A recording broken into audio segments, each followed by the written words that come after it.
It is late summer 1999. The last great project of John Aspinalls was to build what he described as the Palace of the Apes. This is a perfect site, Robert. I've never had any doubts about the site. It occupied most of his thoughts and fading energies as he fought the cancer that ravaged him for his last 3 years. I've always, years back, dreamed of having 6 gorilla families, and this is the 6th family. After this, well, I won't be around, but after this I doubt if, I don't think there's any necessity for any more. When they go into a new house, it'll be the largest gorilla house built for one family. It's being designed to hold a group of up to 24, 26 animals. Aspinalls animal parks are like a Noah's Ark in a hostile world where endangered creatures find safety. It's quite a lot of land, an acre. It's about 10 tennis courts or something, which goes around it. It's going to have a very large house with 14 bedrooms. This is the large wild mesh enclosure here, where we can do the roof feeding. The gorillas won't be able to climb up to it because they'll have a wall this side. They can't actually get onto the roof and join us. We're a bit disappointed today because we expected to come and see the hum of heavy traffic and bulldozers and everything, but they haven't turned up. They were supposed to turn up yesterday. Do you know what English builders are like? English contractors. Lazy devils, just like all of us.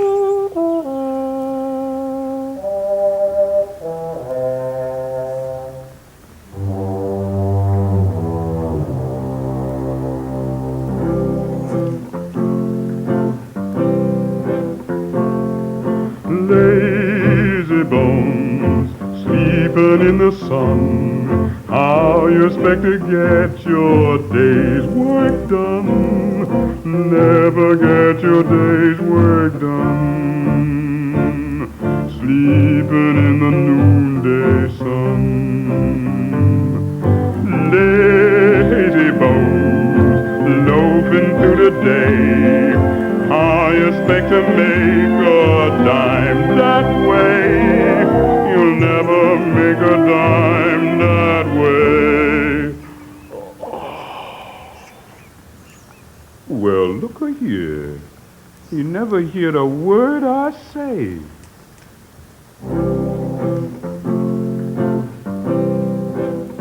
Elsewhere at both Howlett and Port Lim, the next generation of Aspinalls gorillas are under close scrutiny. Tebby and her new baby are being watched by student Danny Thompson, here on work experience. What I'm doing is just observing Tebby and her baby to make sure how often the baby's suckling, how long for, and basically to make sure that it's enough for it to survive with its mum. And she's actually a very loving mum, very tender. I record the date, time, duration, and which nipple she's been suckling from, and then they'll conclude whether it's suckled enough. What's her baby looking like now? Very healthy, very alert actually. He suckled 5 times this morning, which is good. But unlike Tebby, there's not such good news about another youngster born at the same time. Bamilla's first baby was stillborn. Now she isn't feeding her second. The hand rearing's always a last resort as far as we're concerned. We leave them with the mothers as long as possible. If we think it's not going well, 48 hours, they should still be alive after that, and if they haven't suckled within that time, then we'll pull them. Yes, it's a bad situation because it means it's a lot of work for the people looking after it. Hand rearing goes on 24 hours a day on a rota system. Keeper Leonie Seymour is one of the foster mothers. She's 6 days old. She doesn't have a name yet. When she first arrived, her mum was very affectionate, but just didn't know how to feed the baby. In the end, she had to be taken away. The mum was given 24 hours, and then she was sedated, and the baby was put on her nipple to suckle, so she got a full feed from that. But then when the mother came round, she just wasn't interested. Is that usual? No. She was just very affectionate, but she just didn't understand how to feed the baby. First of all, we had to make sure that she wasn't dehydrated. So she was on Diorolite and water. That changed to milk. So now she's on 6 scoops of SMA to 8 fluid ounces of water. It's on demand whenever she wants it. And how are you getting any sleep? Oh, you don't get a lot. You really don't get a lot. When you can, it'll be very difficult for one person to do this. Every week, John Aspinall checked and admired the animals in his care, often at feeding time. These are African hunting dogs. The Latin name, Lycaon pictus, painted wolves, is very symbolic because it would take a painter of genius to have mixed those colours, all blotched together like that, with white tail at the end. This beautiful creature was demonized by humans, and until quite recently, even game wardens in East Africa used to shoot them because they thought that they killed antelopes and they scared the animals too much. But we should all fall on our knees and worship it because it has got the one great gift which we don't seem to have in any shape or form. They control their own reproduction, depending on space and food and all the rest of it, which makes it wiser than us. In the UK, no one has ever bred a litter that was raised by the parents, and we've done that 2 years running now. Right, so what shall we feed next? These are maned wolves, come from Patagonia, also called pampas foxes, and they're like a fox on stilts because the natural habitat of these tall pampas grasses gives them an advantage to have this height for seeing things and hearing things with those very large ears. It's a beautiful creature. Bred them well here, had several litters. How rare are they? In the wild, very rare, but there's quite a complement of them in zoos. They used to be priced at $5,000 each, but now there's sort of saturation point in zoos. I mean, those that want them have got them. I'm sure they're in bad trouble in the Argentine, where there's very limited enthusiasm for the protection of their own wildlife. It is November 1999, and the Palace of the Apes project has been going 4 months. More or less completed this half. Yeah. They're 3/4 up on that side, but as I said, they're going to leave off tomorrow and Felton back in the back of the roof. Right. Tim's in charge of all this, and he says we're on schedule to have it ready by Easter. When is Easter this year? We've put a lot of careful thought into the aesthetics of it. The gorillas come first. If you say there's 100 points available, this building, I would say 85 of them go to the gorillas, 10 points to the staff, and 5 points to the public. And the aesthetic side is not for humans, it's for the gorillas as much as for the humans. The mere fact that we do nice bricks and proper ragstone and have it done properly, gorillas can appreciate this because they've been reared for 1 million years in the most beautiful surroundings, the natural rainforest. So they would appreciate organic materials and natural materials more than us, I would think. We like to think we're the only species with any sense of aesthetics. That is just another self-delusion. You're convinced of that? I like to think that way, yes. The baby gorilla Kiba has 2 foster mothers. The second is Lorna Wanless. She's just over a month. She's doing really well. Is she old enough for you to know what her character is? Well, she's absolutely as good as gold at the moment. She's really good. She only really cries when she's hungry. She's quite happy just looking around, and she's really good at the moment, and I hope it stays that way. How come you're doing this, Lorna? I've always had a passion for animals. I've always wanted to since I was very little. What do you think will happen to her? Hopefully she'll grow up and she'll be fit and healthy, and she'll go back onto being on the section, and you never know, one day she might be free.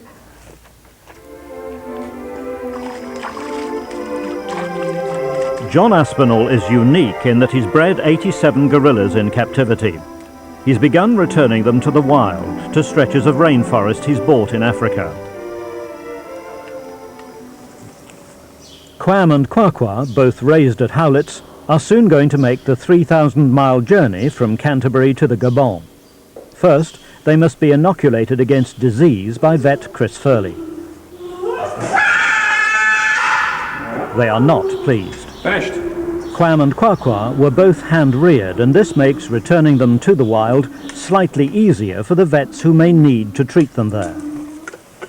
The advantage of having them hand-raised is that they will come in and out of cages and things when you want them to. They'll follow you into the forest, they'll follow you back. But it also means they'll take drinks from you. And from my point of view, treatment-wise, that's important because you can medicate the drinks and so on and know that the animal will get it. With a parent-raised animal, it would be extremely suspicious of doing anything like that. And so to actually treat it, you'd probably have to stress the animal far more by tranquilizing it and confining it and so on for the length of its treatment than you would otherwise. Quam and Kwakwa will join in Africa a group of 12 orphaned gorillas already rescued by Aspinall. Aspinall's stepson Amos Courage has helped lead this initiative. I went there once on a visit and fell in love with it. The gorillas, the place, everything. Amos found that he'd walked into the middle of a civil war. The war lasted in Brazzaville. There was heavy fighting there for 5 months. And the first few weeks were the most terrifying, and it was frightening to see everyone else leave. And I didn't want to be there, but the gorillas would have died, definitely. All the other animals were shot or eaten. You were risking your life for gorillas? Yeah. I mean, I'm sure, yeah, I was. Didn't seem like that at the time. It just wasn't really an option. The sanctuary has now been running 2 years. We learnt that you do need an enormous space to be able to try any release and reintroduction program for gorillas. Also the importance of minimizing human contact. Physically, I think we just wanted a place that was miles from anywhere, miles from any human habitation. There are now about 20 gorillas who would otherwise be dead, living free at Impasa in the Gabon. It's a huge area, the Impasa Reserve, but we don't really know the capacity of how many gorillas we can have there. It's obviously going to be a problem in the future because they are there for life. Quam and Kwakwa set out on their great adventure with keeper Colin Angus on October 30th, 1999. We set off in 2 different planes. I was in a single-engine Cessna, me and pilot, co-pilot, crate full of gorillas. We flew from Libreville out to Impasa. It's a sand airstrip. And when that landed, because it was heavier than our plane, the back wheels came down. Then when the front nose wheel came down, it built up sand in front of it and then snapped. So the plane with me and the gorillas went back to Franceville, which is about half an hour's flight away, and stayed in a hotel for the night. Then we went back to Impasa by landing by river.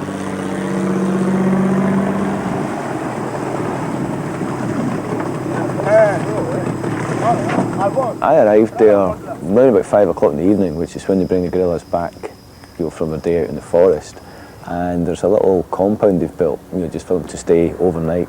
So it's a sort of secure place in case there's, say, leopards about or whatever. We put Quam and Quacky in to there. They had their own little compartment overnight.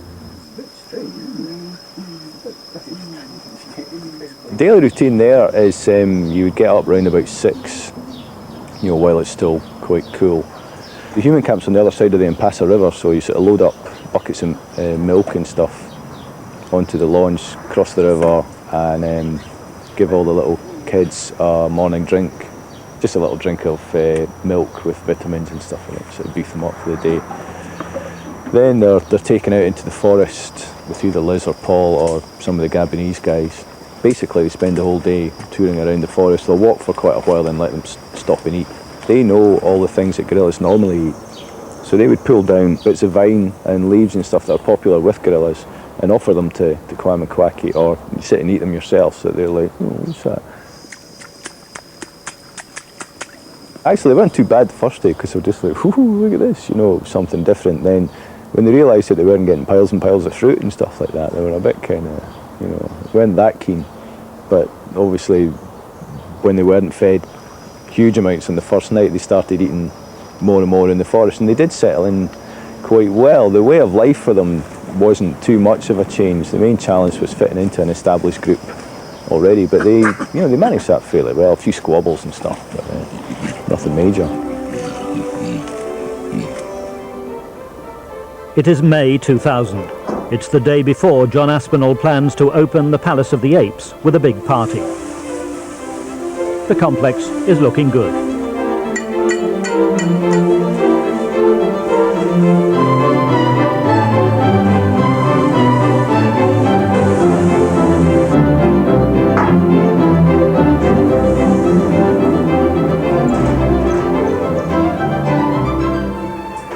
It looks, and it is, a bit of a mad panic.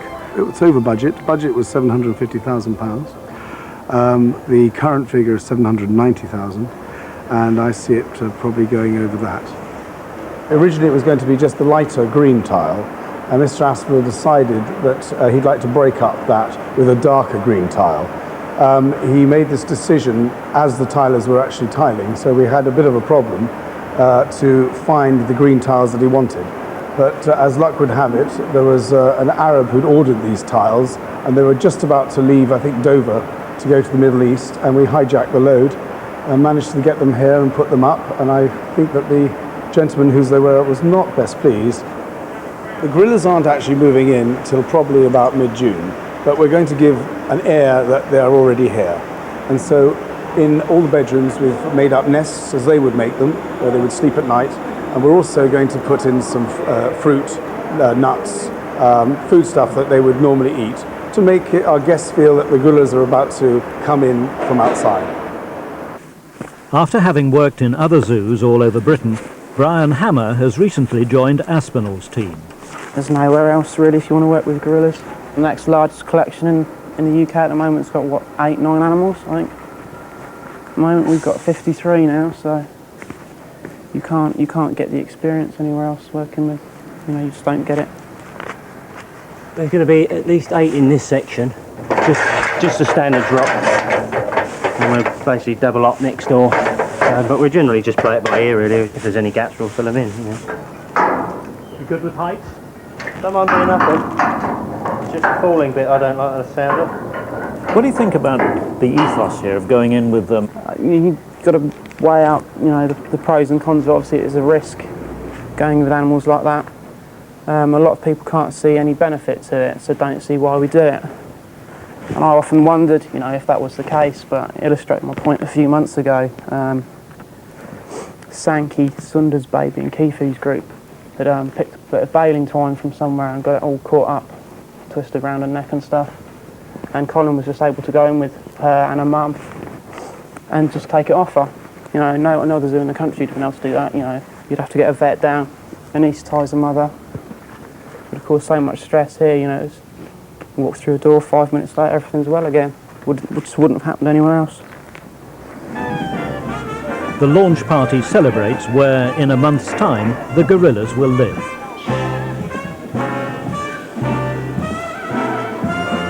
But Colin and the Aspinall team learn that 3,000 miles away, Quaqua has died. He was really sweet. Quam was quite bombastic and sort of charging about the place, a little bit dim. Quacky was a lot more thoughtful, a bit more circumspect. He would sort of take his time doing things. Quaqua got appendicitis and died within a couple of days, which is obviously, a real shame and a bit of a disaster. But I don't think that that's particularly related to his move to the Gabon. It's quite uncommon, as far as I know, for gorillas to come down with that. So he may well have had a grumbling appendix when he was here, which obviously is pretty hard to diagnose. You can tell if they have a sore stomach or if they've got their under, but they can't actually say, lower left-hand side's a bit sore down there, So obviously everyone was kind of devastated by that. The Palace of the Apes, the new £750,000 enclosure, was ready to receive its family of gorillas in June. The move was supervised by animal manager Peter Litchfield. It was Jallo's group. Jallo is the big silverback. He has 7 females. There's a little 3-year-old male and 2 much smaller ones, so a total of 11. It's not the most gorillas we've moved in the day. We actually moved 26 when we moved them from this end to the new site at Howlett's, but of course it was a much shorter journey. But the plan was that Colin and some of the other keepers would get down here early. And once everything was nicely secure, then Chris would appear and start the darting process, keeping Chris well out of the way until that time, because it would cause panic as soon as they see him coming. Tough being a vet, really. Absolutely, yeah, all those years and trying to do good, and everybody hates you. We never sedate the animals deliberately to do a routine health check, but when we sedate the animals, that's when we do the health check. Yeah. This animal has some signs of pain in her wrists. We're using this opportunity to actually check and see whether or not we can actually feel any abnormality in the structure of the wrist at all, which I can't, and it doesn't feel unduly swollen. Everything went according to plan, really. Jalla was darted and the others all in turn. We lifted them out into their crates. Everything was good. But a family group of 3 are causing some concern. They're all the one family. Mother, older son, younger son. Right. So we can transport them all in the same box.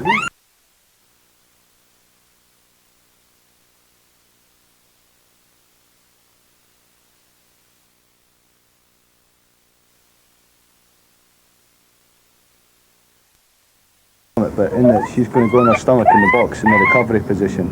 Once we get her in there, I'll put the baby on her back so that he doesn't get squashed. It's a 20-mile journey for the sedated gorillas. They went in 2 trips to Port Lympne, 4 crates each time. The idea on arrival was that Jalla should come off and go in first. However, I looked into the one of the crates there with the female with the 2 youngsters, and the little one was zonked, completely zonked in the straw at the side, and that was an anxious moment.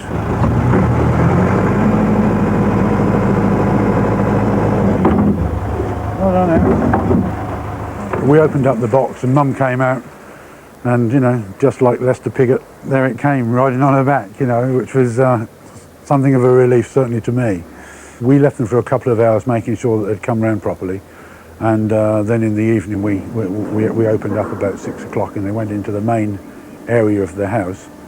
Just a quick look round. Jalla did a quick run up and down, stamping his authority on everything. Everything else was like clockwork, to be honest. It just flowed from there. Meanwhile, back at Howlett's, and Kiba, the hand-raised baby gorilla. Kiba, 4.5 months now. She's doing very well. Yeah, she's got a bit of a cold at the moment, so she's a bit snuffly, but generally she's doing fine. Yeah, she's doing really well. How long have you been hand rearing now? About a year. Yeah, I like it. I really do. I enjoy it. Because she's a female, she's got a lot more options anyway. So she can either be, put back into another group, or be free. Should be nice, wouldn't it?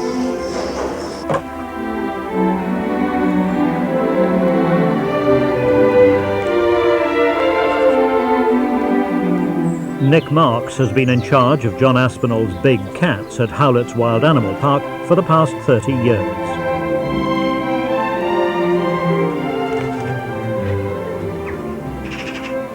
Like Aspinall himself before he was ill, Marks believes that the relationships built up through these contact sessions lie at the heart of caring for these great and wild creatures.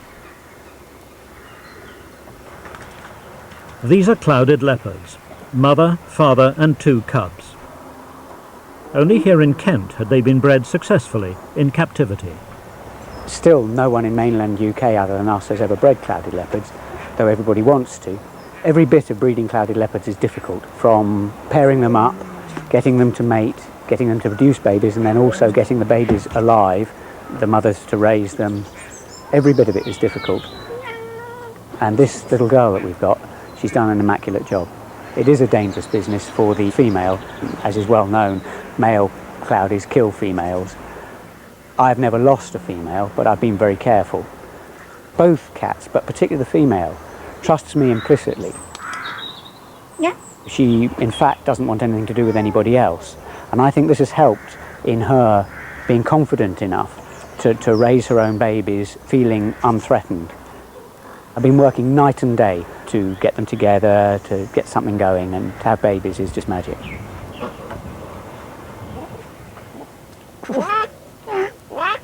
The mum calls, which is yeah, yeah, like that, and their greeting is which is similar to a tiger but slightly more vocal than a tiger perhaps. Those are the noises I make the whole time, and it reassures them.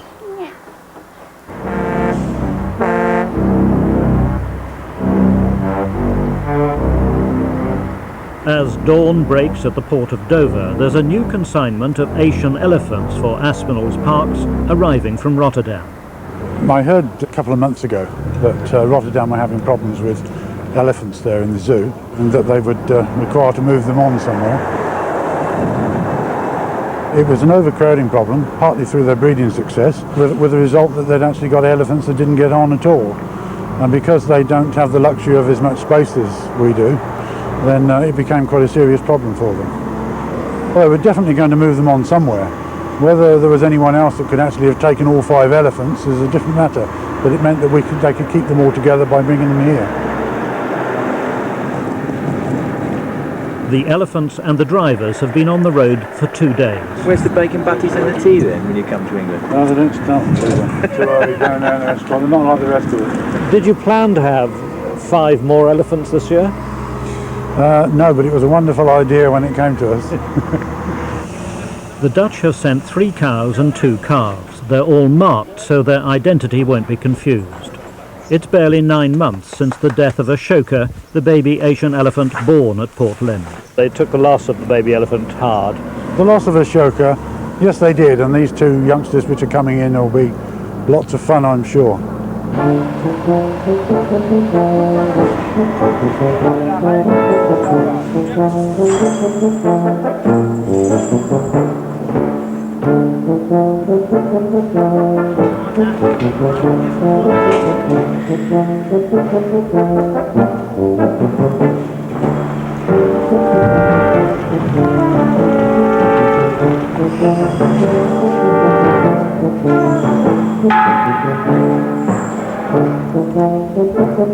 It's not unusual for keepers everywhere to have close contact with female Asian elephants.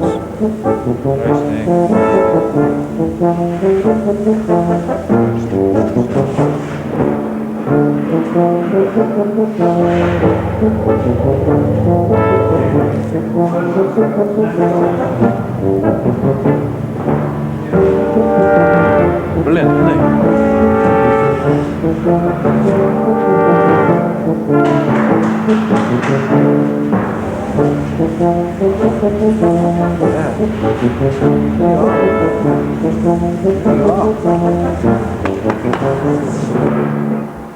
John Aspinall arrives to see the latest newcomers to his animal parks. Rotterdam Zoo run Asiatic elephants. They try and organise their well-being in Europe. And they chose us for these 5. So we've got a place for them. I think this is the largest elephant house in Europe.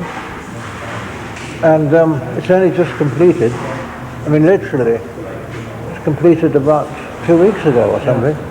We've been about a year or more building it. So it's quite convenient to have these elephants here. These 2 calves are intimate friends. The mothers are very close. That's a nice little herd.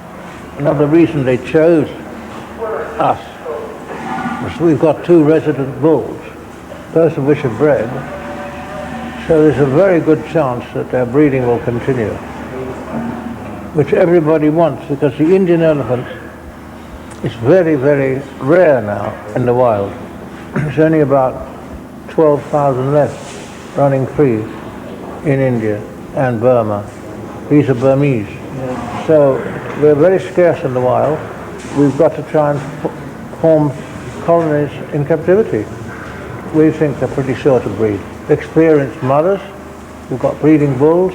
We had some elephants in from Austria the other day, and 2 lovely cows, and they were mated right away, weren't they, Steve? Yeah, as soon as we put them out with the bull. Within a week, they'd both been mated.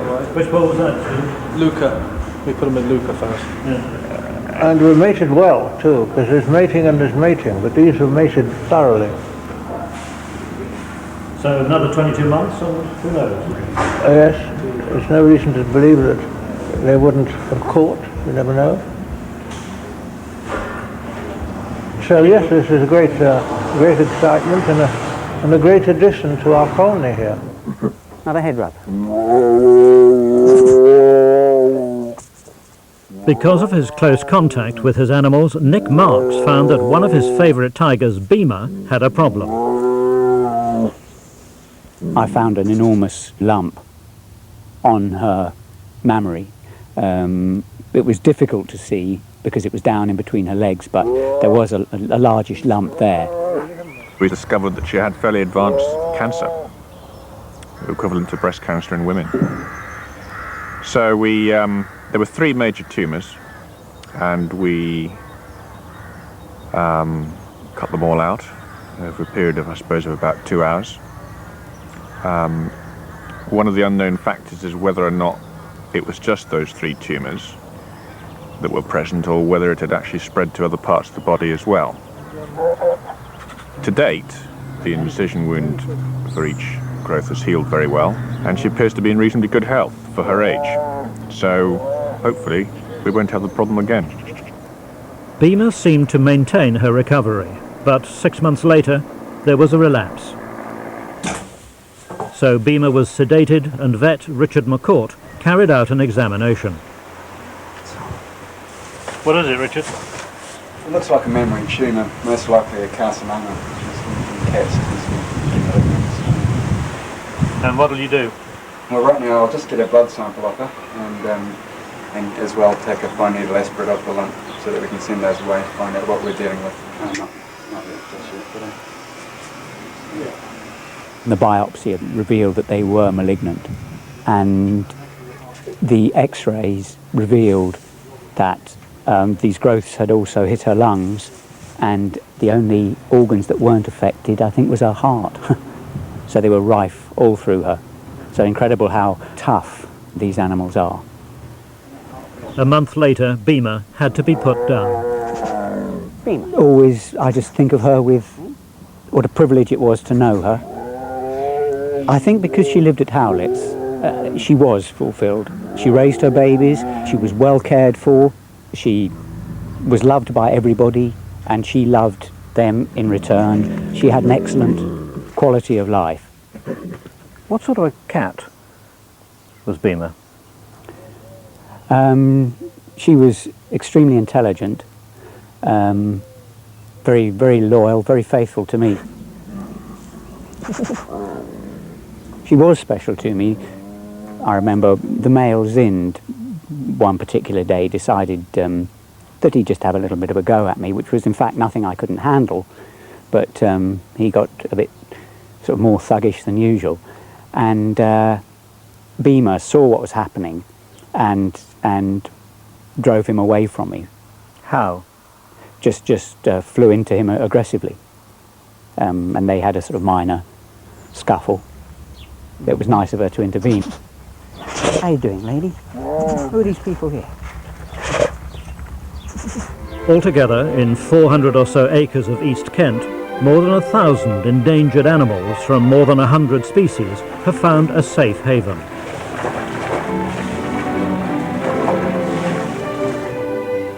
Nick Marks shares with the Aspinalls a core belief that the basis of their care should be a good relationship between man and beast. Bonding is an important part of that. If we're going to keep these animals in captivity, then that is how it has to be done. But on from that, whether keeping these wild animals in captivity, I mean, that's another question. I think that there are great values in doing it properly, if for no other reason than when we finally wipe tigers out in the wild, at least there is a possibility in the future of doing something relevant. You mean restoring them? Yes. You say when the time comes that we've wiped the tiger off the face of the earth. Do you really believe that's the case? Yes. In the wild, I believe so. Unless we act incredibly quickly. The degradation of their environment, the eating away of the forest, and what the tiger depends on to live, eating his prey, taking his cover, when a tiger kills a cow, that cow carcass is often poisoned just to get rid of the tiger. Often even there's a bomb placed, an explosive placed in the cow to destroy the tiger. So ultimately, I think he will be destroyed. Close relationships with wild animals carry obvious risks. Their care is hedged around with health and safety regulations. In late January 2000, Nick Marks lost his job. He had consistently broken the safety protocols which are a precondition of the parks remaining open. I was forced to resign. I infringed slightly the safety code that we have implemented, and Damien saw me a week later and suspended me, which went on for 3 weeks, pending discussions with his solicitors, and the outcome of that was that I would either have to resign or I would be resigned. There is a pair of tigers that fought if they went together, and so that one didn't stay in a big enclosure all the time and one in the small enclosure, I used to rotate them daily. The quickest and least stressful way of doing this was to pass one briefly past me, while another member of the section let the other one through a slide at the other side of the cage. This particular day, I didn't get managerial signature on a form because I would be very briefly having contact with a tiger.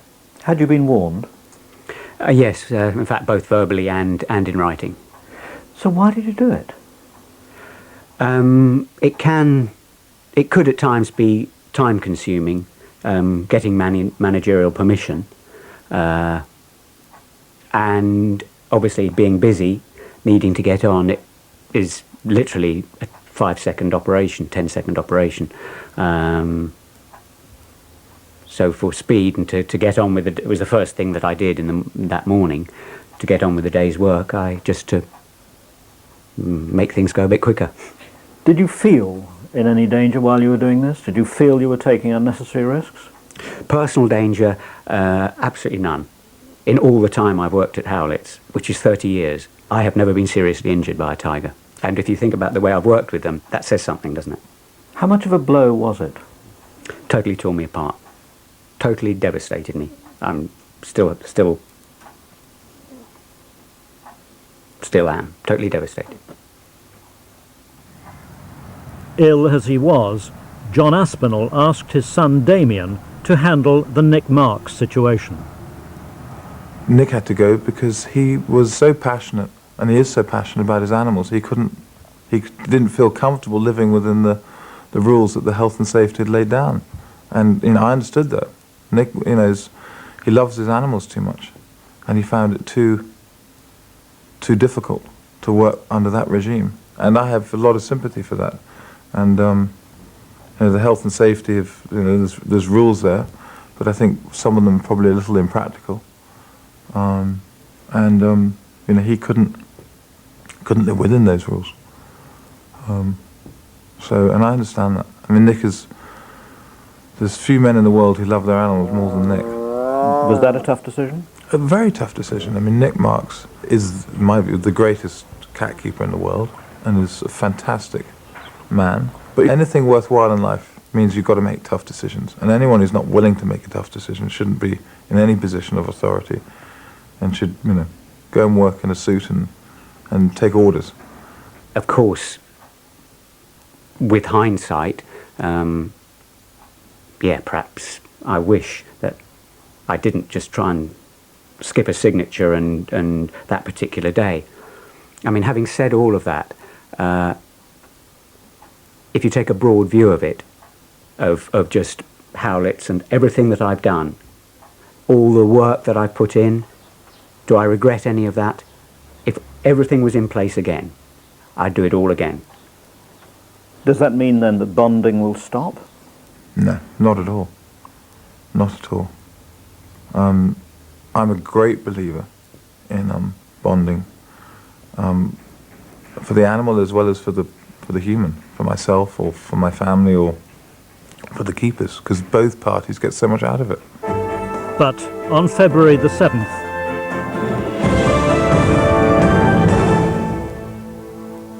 Good evening. A zookeeper has been crushed to death by an elephant at a wildlife park in Kent. Darren Cockrell, who was 28, was killed by a female Indian elephant in her cage at Port Lympne Animal Park near Folkestone. The zoo is owned by millionaire John Aspinall, who encourages the keepers to bond physically with their animals. Tonight, the zoo said Mr. Cockrell may have trusted the elephant too much. I was at Howlett's. I left Howlett's immediately and came over. Even on a good day, it takes half an hour from Howlett's. I received a call partway through to say that it was in fact Darren that had been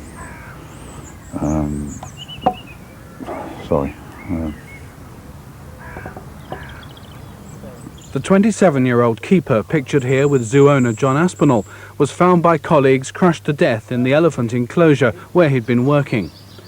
His killer was La Petite, a 14-year-old female who arrived at Port Lympne 4 months ago from a safari park in Austria. It's a high-risk business in the same way as steeplechasing, for instance, is a high-risk business. Jockeys fall off, break their backs, get killed. Lots of occupations, fishermen get drowned. We're not intending to stop husbandry of elephants because of any one accident, no matter how tragic. Darren had died from one blow to the head. It most certainly didn't have any evidence of a frenzied attack. Most accounts that you can read about elephant attacks, people are literally picked up and treated like dusters or jumped all over. And at the very least, when they're hit and knocked back, and then the elephant tends to go down on them. But I mean, there was no rib damage, no other bodily damage. Early this morning, La Petite was kept locked in her pen as keepers fed and cleaned the other elephants. It's not clear whether Darren was working in her pen yesterday or whether she dragged him in. Directors saw no reason to put her down. She may be pregnant. She may have been protecting another elephant's calves. We never know what happened or just why he was there, whether he was trying to break up a fight or in taking food in. We really don't know.